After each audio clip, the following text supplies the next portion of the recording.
All right, hello and welcome. So, if you're here, I'm guessing you've learned a ton of English, right? You've got the grammar down, you know a lot of words, but now it just feels like your progress has completely hit a wall. Well, you're in the right place. Today, we're going to talk about how to smash right through that wall. So, does this sound familiar? You feel kind of stuck on what a lot of people call the intermediate plateau. It's that super frustrating spot where, yeah, you can communicate, but you just don't feel like you're getting any better. I really want you to hear this. This is a completely normal stage. It happens to almost everyone. And the best part? It's a stage you can absolutely 100% overcome. So here's our game plan for today. First, we're going to dig into why you feel stuck in the first place. Then, we'll talk about how to learn more naturally, kind of like a kid does. After that, we'll get into building some active habits for speaking and getting feedback. Then we'll dive into what full immersion really looks like. And finally, we'll wrap up by talking about mastering the mindset that really holds it all together. Okay, first up, the intermediate plateau. Let's really dig into the why behind this feeling. Because you know that sense of being stuck? It's not just in your head. It's a real, recognized linguistic thing that happens to learners. So a big part of this feeling comes from something called interlanguage. Basically, your brain has built its own custom version of English. Think of it like a mini English that works perfectly fine for your comfort zone. Inside that little bubble, you feel great. But the second you step out of it, into a new kind of conversation, suddenly that mini English just doesn't feel like enough. And then there's this other thing called fossilization. Okay, so this is when your brain, in an effort to be efficient, starts automating the patterns you use all the time, which is great for speaking fast. But if those patterns are wrong, they get locked in. Every single time you repeat a mistake, like saying yesterday I go instead of went, your brain just reinforces it. It's like you're practicing the mistake until it actually starts to feel right. Kind of scary, right? And the last piece of the puzzle here is something called the input hypothesis. The idea is simple. To keep getting better, you need to be taking an English that's just a little bit harder than what you're comfortable with. You might hear experts call it your level plus one. But here's the problem. Most of us, well, we like to stick with stuff we already understand easily. And when your brain isn't being stretched, just like a muscle, your progress is going to slow right down. So with all that in mind, how do we actually fight back against this plateau? Well, that brings us to section 2, learning like a child. And this is all about making a really big shift in your mindset, moving away from that stressful, I have to study feeling, and more towards a natural, let's just absorb it kind of process. I mean, just look at the difference. On one hand, you've got that traditional way of studying, right? Full of grammar rules, tests, pressure, and this constant fear of making mistakes. But on the other hand, you have natural learning. This is all about listening, picking up on patterns, being curious, and seeing mistakes for what they really are, signs that you're actually making progress.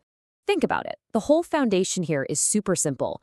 Kids don't sit around studying grammar books, right? They learn by just listening to the same things again and again and again until their brains just start to get the patterns. And here's the best part. Our adult brains can totally do this too. It all comes back to listening. That is the absolute key. Okay, so that brings us to section 3. Let's build active habits. This is where we stop talking about theory and get into the really practical, actionable things you can start doing, like today, to speak more and get the kind of feedback you need to actually grow. And I want you to really let this quote sink in. So many of us are afraid to speak because we're worried about sounding stupid, right? But listen, every single fluent speaker you've ever met has made thousands and thousands of mistakes. They are not a sign of failure. They're proof that you're in the game, you're trying, and you're moving forward.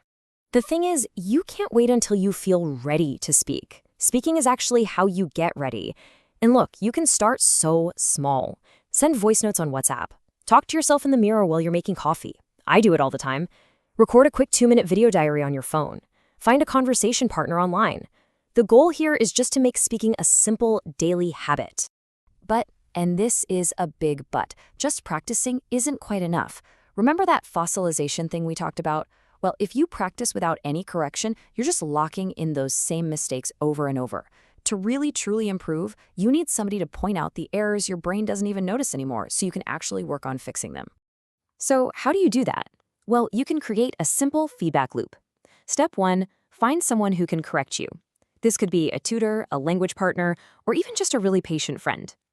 Step 2, ask them to listen specifically for your most common repeated errors.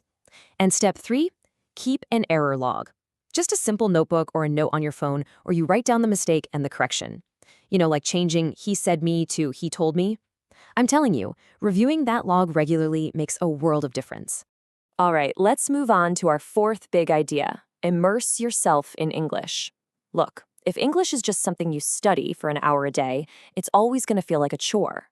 The real goal is to stop treating it like a subject and start making it a part of your world, part of the environment you live in. And a super powerful technique to help with this is called narrow listening. Here's how it works. You pick a short video or a podcast, something you find interesting. The first time, you listen to it with the subtitles on, just to get the main idea. Then you listen to it again without them. And you just keep repeating that process until you understand, say, about 90% of it. What you're doing is training your brain to actually hear and process fast, natural English without leaning on the text as a crutch. Oh, and you want a little secret for finding that advanced vocabulary? Check this out. Research shows that reading exposes you to 2 to 3 times more rare, complex words than you'll ever hear in a normal conversation or on TV. Seriously. So all that C1 and C2 level vocabulary you're trying to find, it's not out there in the ether. It's hiding in books, blogs, and articles. An immersion doesn't have to be complicated. You can start right now. Switch your phone and your laptop to English. Go through your social media and start following more English-speaking accounts. Read articles and books about topics you actually find fun. And here's a fantastic tip. Get the audiobook for a book you're reading and try reading along with the narrator. It's called shadowing, and it is absolutely incredible for your pronunciation. And that brings us to our fifth and final section, mastering your mindset. And I'm not kidding when I say this might be the most important part of the whole puzzle, because your mindset, that's the engine. It's what powers all these other habits and makes sure you actually stick with it for the long haul. And this is such a crucial point. All the science on memory tells us the same thing. Doing a little bit every day is way more effective than doing a lot all at once. Seriously, practicing for just 15 or 20 minutes every single day will absolutely beat cramming for 3 hours on a Sunday. It's not even close. You have to remember, consistency always beats intensity. And please, please remember to be patient with yourself. Some days you're going to feel on top of the world. Other days you're going to feel totally frustrated. That's not just normal, it's part of the process. I love this analogy of the ocean because it captures it perfectly. Your progress won't always feel like a straight line, but as long as you keep showing up, the water is always moving forward.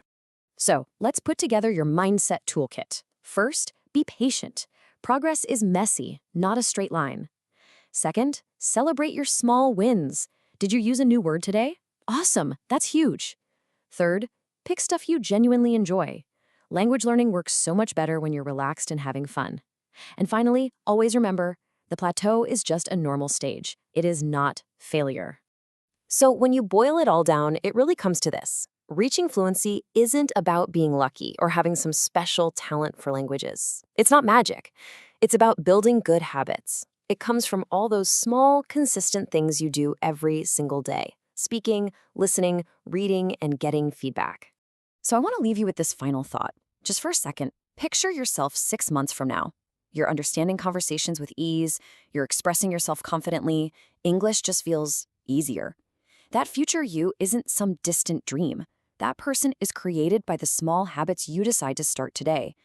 So the only question is, who will your English-speaking self be in 6 months?